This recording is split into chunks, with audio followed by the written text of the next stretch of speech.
Good morning students. अभी तक हमारी बेटा 7 वीडियोज़ आ चुकी हैं और उसके अंदर हम लोगों ने चैप्टर 2 हमारा कवर किया था, basic accounting terms.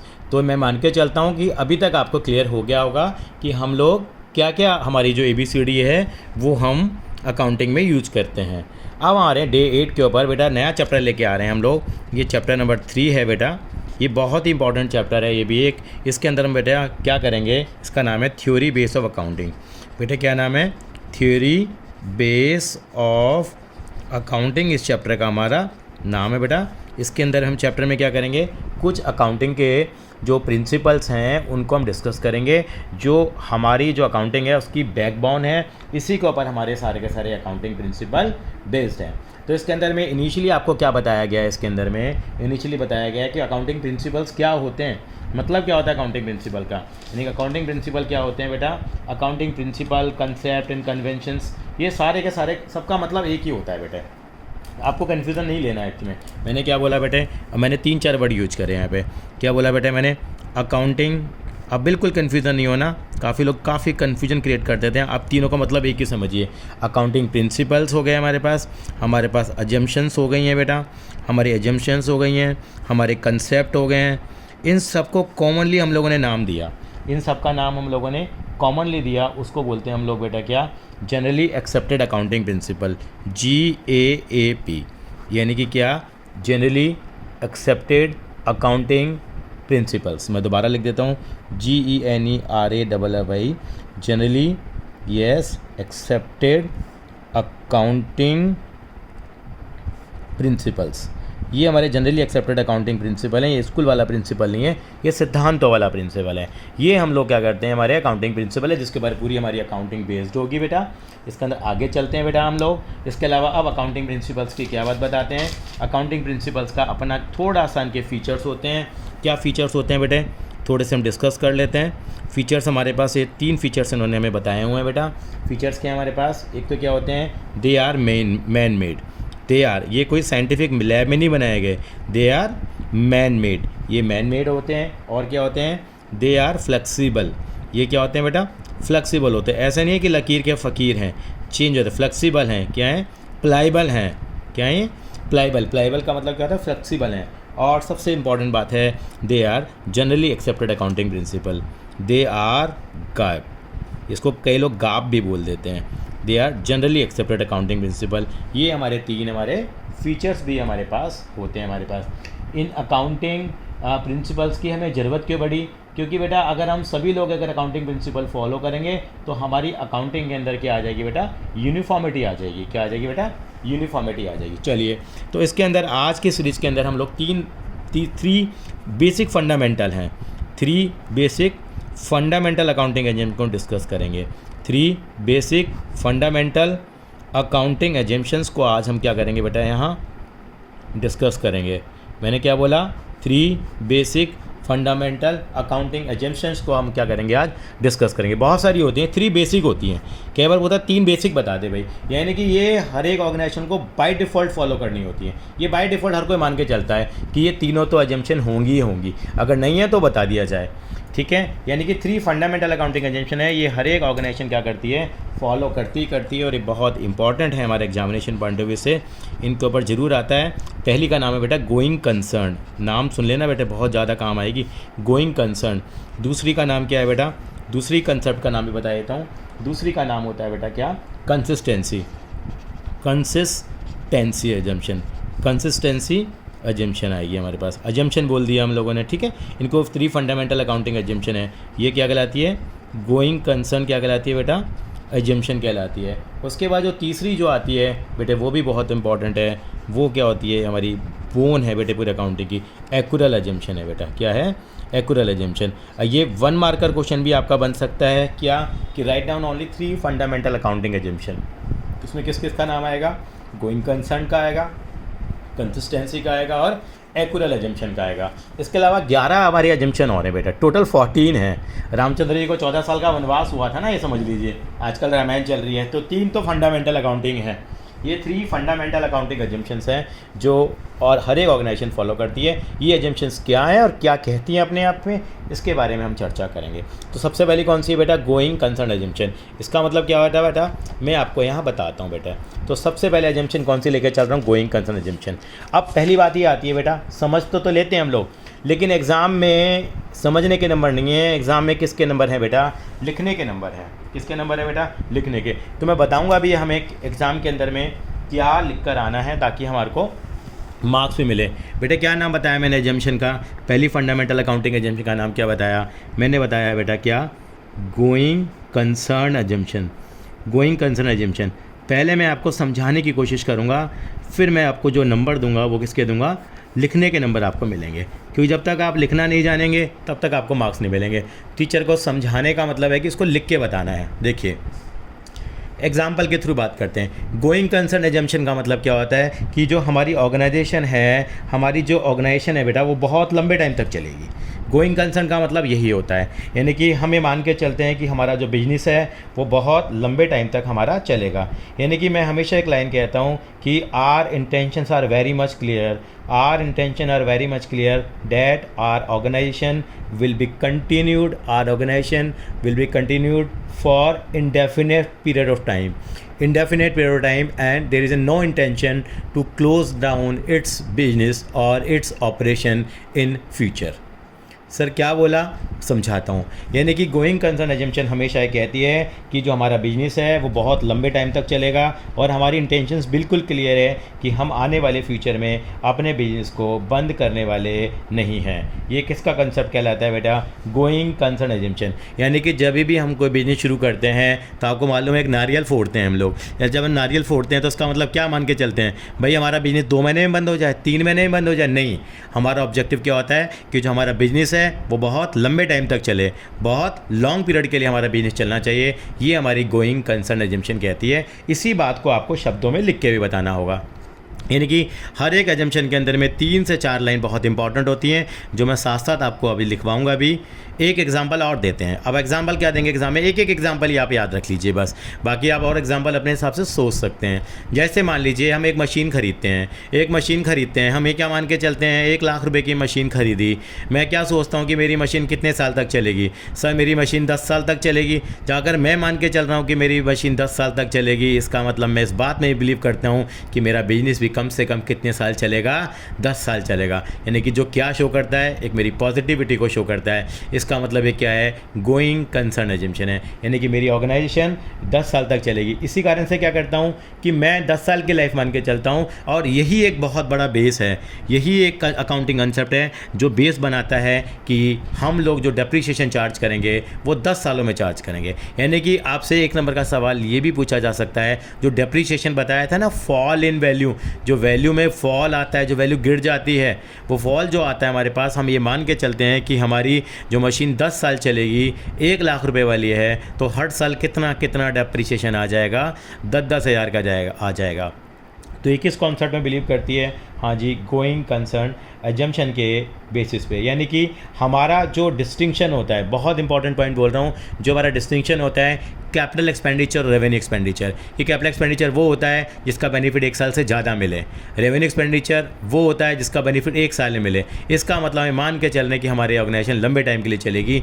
This is the basis for due to which we bifurcate into capital expenditure and revenue expenditure. तो ये है हमारा बेटा गोइंग कंसर्न एजम्पशन है। तो बेटा आपके एग्जाम में आपको मार्क्स किसके मिलेंगे, आपने ये सारी बातें समझा दी। यानी कि मोटी मोटी बात समझ में आती है कि हमारा जो बिजनेस है वो किसके लिए चलने वाला है बेटे, इनडेफिनेट पीरियड ऑफ टाइम के लिए चलने वाला है, लॉन्ग पीरियड ऑफ टाइम के लिए चलने वाला है। तो आप क्या लिखेंगे कि इस एजम्पशन में आपको मार्क्स कम मिलेंगे, तब ये 2 या 3 लाइन लिखेंगे। आप क्या लिखेंगे, इट इज़ एज्यूम्ड। ये साथ साथ में आप बेटे लिखते चले जाएंगे ताकि आपको क्लियर रहे कि इस एजम्पशन में क्या होता है। It is assumed that business shall continue, मैं लिख रहा हूँ साथ साथ में, डैट बिजनेस शैल कंटिन्यूड, मेरे साथ साथ लिखेंगे जैसे क्लास में लिखते हैं, continued for a forcible period. Forcible मतलब जिसको हम देख सकते हैं, forcible time, business will continue for the foreseeable time and there is no intention and, ये गोल्डन लाइन बोलता हूँ बेटा मैं, नंबर इसकी जगह मिलते हैं, then there is a no intention and there is a no intention to close down the business, to close the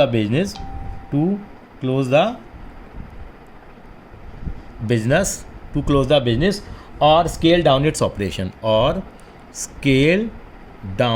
operation, और नहीं हम इसकी ऑपरेशंस का लेवल कम करेंगे, यानी कि पहले हम बहुत अच्छे लेवल पे काम कर रहे थे, नहीं हम अपने बिजनेस का लेवल क्या करेंगे, डाउन करेंगे। अगर ये लाइन लिख के आते हैं तो बेटे आपको मार्क्स मिलेंगे। और this method is it also basis for distinction between, ये आपको लाइनें बेटे बुक में मिल जाएंगी बिटवीन, लेकिन फिर भी ये लाइनें हम जरूर लिख लें ताकि आपको एग्जाम मिल जाए, capital expenditure and revenue expenditure. और एग्जाम्पल आप अपने तरीके से आप इसमें यहाँ लिख देंगे। एग्जाम्पल में आप बता देना कि मशीन के ख़रीदते हैं और मशीन की लाइफ हम कितने साल मान के चलते हैं बेटा, 10 साल मान के चलते हैं अगर मशीन की लाइफ, तो इसका मतलब मैं किस बात में बिलीव करता हूँ कि मेरी मशीन कितने साल चलेगी, 10 साल के लिए चलने वाली है। तो कौन सा कॉन्सेप्ट हो गया, गोइंग कंसर्न कॉन्सेप्ट हो गया, यानी कोई भी अपना बिजनेस शुरू करेगा तो जल्दी से बंद करने वाला उसको नहीं है। हर एक ऑर्गेनाइजेशन इस कॉन्सेप्ट को बिलीव करती है, इसी के कारण से वो कैपिटल एक्सपेंडिचर और रेवेन्यू एक्सपेंडिचर को वो दिखाती है। अब बुक से इसका एग्जाम्पल कर लेंगे तो आप इसको इजीली कवर कर पाएंगे।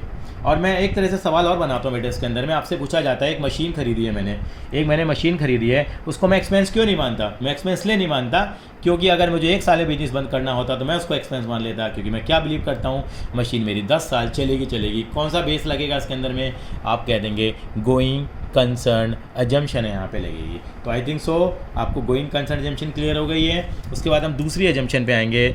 बेटे दूसरी अजम्पशन का नाम हमारा क्या है बेटा, कंसिस्टेंसी। बेटे मैं बहुत ज़्यादा आपको डिटेल में लेके नहीं जाऊँगा क्योंकि बेटे बहुत सारे अजम्पशंस हैं हमारे पास यहाँ। कंसिस्टेंसी दोबारा लिख देते हैं हम लोग, कंसिस्टेंसी अजम्पशन। कौन सी अजम्पशन है बेटा, कंसिस्टेंसी अजम्पशन है, ये भी हमारे लिए बहुत इंपॉर्टेंट है बेटा। कंसिस्टेंसी का मतलब क्या होता है, कंसिस्टेंसी नाम से पता लग जाता है। थोड़ा समझाने की कोशिश करेंगे और फिर हम गोल्डन लाइन यहाँ पे लिखेंगे। गोल्डन लाइन का मतलब क्या होता है, जिसके बेस के ऊपर मुझे क्या मिलने वाले हैं, मार्क्स मिलने वाले हैं। सर ये 3 से 4 लाइनें बहुत हैं, हाँ बिल्कुल बहुत हैं, साथ में आप एग्जाम्पल दे देंगे। कंसिस्टेंसी अजम्पशन क्या कहती है, कंसिस्टेंसी का मतलब तो है कि रेगुलरिटी होनी चाहिए, कंसिस्टेंसी होनी चाहिए। यानी कि ये आपने एक मूवी का डायलॉग सुना होगा आपने, अगर आपको याद हो तो, एक बार मैं सलमान खान की मूवी का डायलॉग है, मैं अपनी भी नहीं सुनता, आप इस तरह का कोई डायलॉग था मूवी के अंदर में, ठीक है। तो वही हमें फॉलो करना है। कंसिस्टेंसी का मतलब क्या होता है, एक बार जो मैंने कह दिया वो ही होना है, यानी कि रेगुलरिटी फॉलो करनी है आपको। क्या फॉलो करनी है, रेगुलरिटी फॉलो करनी है। रेगुलरिटी का मतलब बेसिकली क्या होता है कि एक बार आपने कोई रूल फॉलो कर लिया तो ईयर आफ्टर ईयर आपको वही तरीका क्या करना चाहिए, फॉलो करना चाहिए। ईयर आफ्टर ईयर आपको वही तरीका क्या करना चाहिए, फॉलो करना चाहिए। इसी का नाम है कंसिस्टेंसी। लेकिन आप यानी कि once the method is being selected, कोई भी मेथड हमने सेलेक्ट कर लिया तो एक बार अगर फॉलो कर लिया तो वही तरीका हमें फॉलो करना पड़ेगा, यानी कि इसी का नाम है कंसिस्टेंसी। और रेगुलरिटी होनी चाहिए बेटा हमारे पास। जैसे फॉर एग्जांपल आपको बताऊं मैं आपको, अगर कंसिस्टेंसी नहीं होगी इसका मतलब फिर आपको लोगों को लगने लगेगा यार इसका तो भैया हिसाब किताब ही ठीक नहीं, कभी क्या करता है और कभी ये क्या करता है। छोटा सा एग्जांपल और देता हूं मैं आपको, देखो आपने देखा होगा, थोड़ा non accounting point of view से एग्जांपल है, केवल याद रखने का एक तरीका है। आपने राहुल द्रविड़ का नाम सुना होगा, पहले बैट्समैन हुआ करते थे राहुल द्रविड़, और एक हमारे होते थे वीरेंद्र सहवाग की बैटिंग बहुत अटैकिंग होती थी। अटैकिंग बैटिंग का मतलब क्या है, या तो भैया वो 100 मार के जाता था या 10-20 पे आउट हो जाता था। लेकिन राहुल द्रविड़ ऐसे बैट्समैन थे, वो बहुत ही रेगुलर थे। उनका नाम पता क्या पड़ गया था, मैंने इसी कंसेप्ट के नाम पे उनका नाम सुना है, मिस्टर कंसिस्टेंट बोलते थे उनको। क्या बोलते थे, मिस्टर कंसिस्टेंट। मिस्टर कंसिस्टेंट का मतलब क्या हो गया भैया, या तो क्या करेंगे वो मैच में, यानी कि हमेशा ही आप रेगुलर बेसिस पर रन बनाएंगे। वो ऐसा नहीं कि एक मैच में चल गए एक मैच में नहीं चले। लेकिन हमारे वीरेंद्र सहवाग जो हैं वो क्या होते हैं, कभी तो चल जाते हैं और कभी नहीं चलते। लेकिन लाइफ में क्या होनी चाहिए, कंसिस्टेंसी होनी चाहिए। अगर कंसिस्टेंसी हुई तो लाइफ में कभी आप ज़िंदगी में बता रहा हूँ कभी मात नहीं खा पाएंगे। इसलिए पढ़ाई में भी आपको क्या करनी है बेटा, कंसिस्टेंसी फॉलो करनी है। लेकिन आज की जनरेशन क्या होती है, एग्जाम से 4 दिन पहले पढ़ती है, वो तरीका ठीक नहीं है बेटा। यानी कि आप कौन से कॉन्सेप्ट को फॉलो नहीं करते, कंसिस्टेंसी। तो आज से मेरे साथ कसम खाओ सर, अब हम लोग क्या करेंगे, रोज़ाना 4 घंटे फॉलो करेंगे, मतलब पढ़ाई करेंगे, और हम कंसिस्टेंसी का प्रिंसिपल फॉलो करेंगे, क्योंकि ये हमारी ये फंडामेंटल अकाउंटिंग एजम्पशन है। लेकिन बेटा नंबर किस चीज़ के मिलेंगे आपको, वो मैं आपको बताने जा रहा हूँ। यानी कि according to this concept accounting practices, exam देते हैं, इट में अकॉर्डिंग टू, यहाँ लिखेंगे बेटा अकॉर्डिंग टू कंसिस्टेंसी, ये आपको बेटे नंबर इस चीज़ के मिलेंगे। अकॉर्डिंग टू क्या नाम है, कंसिस्टेंसी, अकाउंटिंग प्रिंसिपल या प्रैक्टिसेस, क्या लिखेंगे बेटा, accounting principle, accounting practices, accounting practices once adopted या selected and adopted, one selected and adopted. हर टीचर को ये लाइनें चाहिए बेटा, one selected and adopted, one selected and adopted should be applied consistently year after year.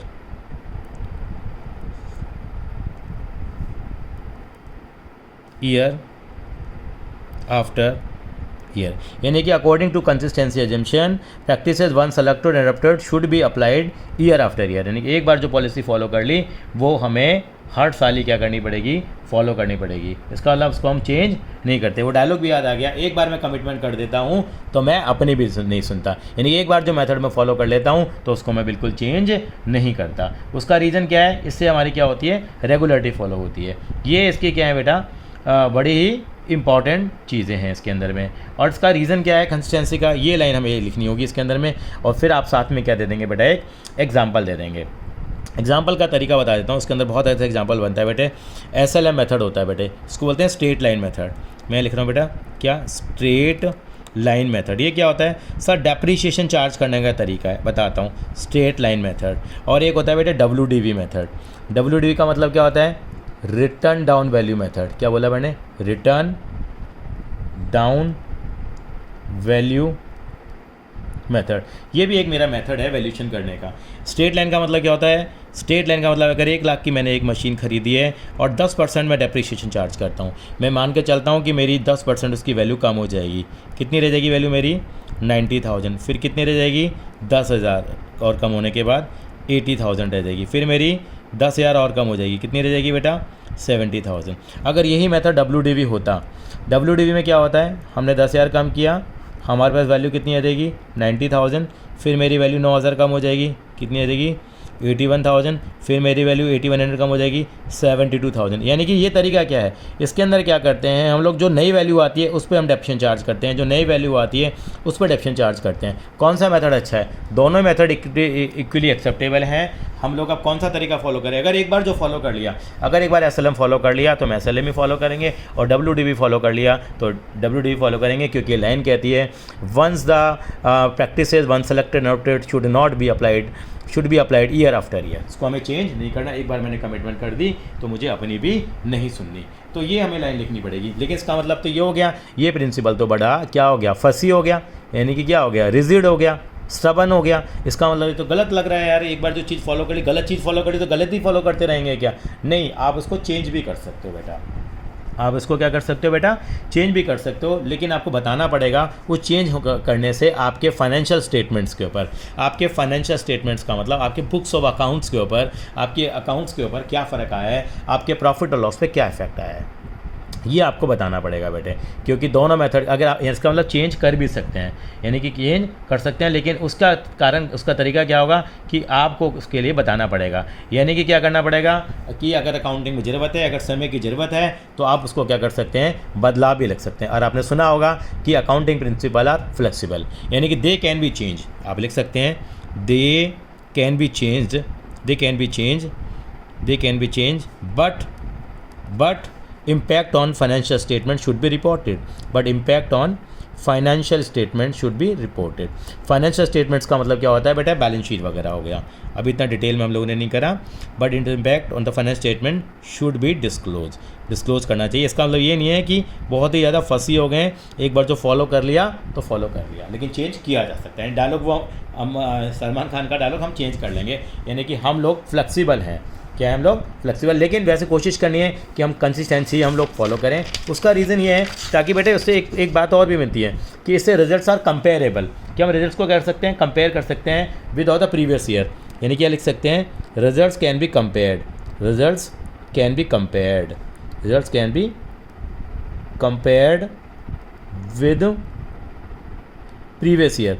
अगर आपने ये आपने अलग तरीका फॉलो करा, ये आपने अलग तरीका फॉलो करा एक साल, तो आपके रिजल्ट्स भी कंपेयर नहीं हो पाएंगे। जैसे एक बार हमारा मान लो क्लास 10 के अंदर हमारा CCE बोर्ड आ जाए, क्लास 12 में बोर्ड एग्जाम आ जाए, दोनों का कंपैरिजन कैसे करें, हम लोग नहीं कर पाएंगे ना। क्लास 10 में बोर्ड दिया है तो क्लास 12 में भी क्या होना चाहिए, बोर्ड एग्जाम होना चाहिए। बट बहुत सारे एग्जाम्पल्स हैं कंसिस्टेंसी को लेके, हर कंसेप्ट को लेके, लेकिन अभी हम अपने आप को रेसिट करेंगे। एक एग्जाम्पल ढंग से समझ लीजिए तो बेटर हो जाएगा, बाकी और एग्जाम्पल आप खुद सोचिए बेटा और इजीली आप कर पाएंगे।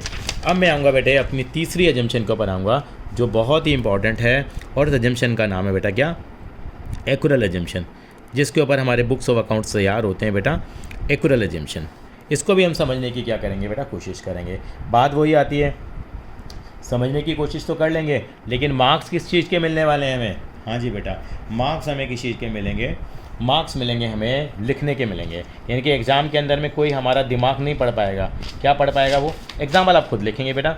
यानी हमें क्या लिखना होगा, गोल्डन लाइन्स लिखनी होंगी, जो गोल्डन लाइन जो लिख के आ जाएगा बच्चा, उसी को मार्क्स मिलेंगे। वैसे होती क्या है एक्यूरल एजम्पशन, एक्यूरल एजम्पशन के अंदर में कुछ की लाइन्स हैं, कुछ पंच लाइन जिन्हें बोला जाएगा कि transaction are recorded in the books of account when the transaction is being taken place, when the transaction is being taken place, not at the time of settlement, not at the time of settlement. ये इसकी golden line है। मतलब क्या हुआ, जैसे मान लीजिए मैंने मार्च 2020 में, यानी कि अभी जो मार्च गया है, मार्च के अंदर मैंने सेल करी, मान लीजिए मार्च में मैंने सेल करी, लेकिन अब आपने मार्च में सेल कर दी, अब मुझे पैसा मिला नहीं, कोरोना आ गया, कोरोना आने के कारण मुझे मार्च में मेरा फाइनेंशियल ईयर क्लोज होना है 31 मार्च को, मुझे पैसा मिला नहीं, मान लीजिए मुझे पैसा मिला नहीं। अब क्या करूंगा बेटा, मैं पैसा मिला नहीं, मुझे पैसा मिला जाके नहीं, मई में जाके पैसा मिला लॉकडाउन ख़त्म होने के बाद, तो मैं कब सेल मानूं, मैंने माल तो बेच दिया उस बंदे को, मार्च में माल बेच दिया था, लेकिन बंदे ने मुझे पैसा नहीं दिया, बंदे कोरोना के कारण फंस गया, किसी रीजन के कारण नहीं दे पाया, तो हम सेल कब माने उसको, हम मार्च में सेल माने या इसकी मई में सेल माने, बताइए आप। सर माल कब गया, माल मार्च में गया, पैसा कब आया, पैसा मई में आया, तो कब सेल माने, मार्च में माने या मई में माने, तो हम कब इसको सेल मानेंगे बेटा, हम मार्च में मान लेंगे। When the transaction is being taken place not at the time of settlement, यानी कि तब नहीं मानेंगे जब सेटलमेंट हुई है, तभी मान ली जाएगी जब हमारे पास वो पैसा, मतलब जब हमारे गुड्स के जो है ट्रांसफ़र हो गया था। ये मैं नहीं कहता हूँ, ये एक्यूरल एजम्पशन कहती है। यानी कि मार्क्स किसके मिलने वाले हैं आपको, मार्क्स तब मिलेंगे आपको तब आप ये लाइनें लिखेंगे, यानी क्या, according to this concept.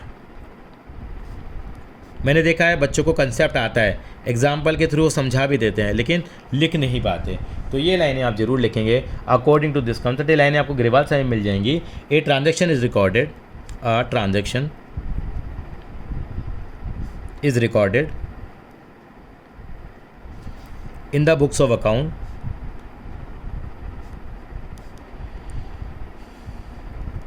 a transaction is recorded in the books of account at the time when it is entered into, at the time when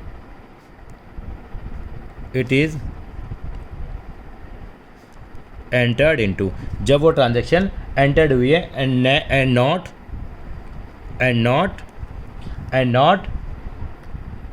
when the settlement take place, when, दोबारा लिखते हैं SETT, settlement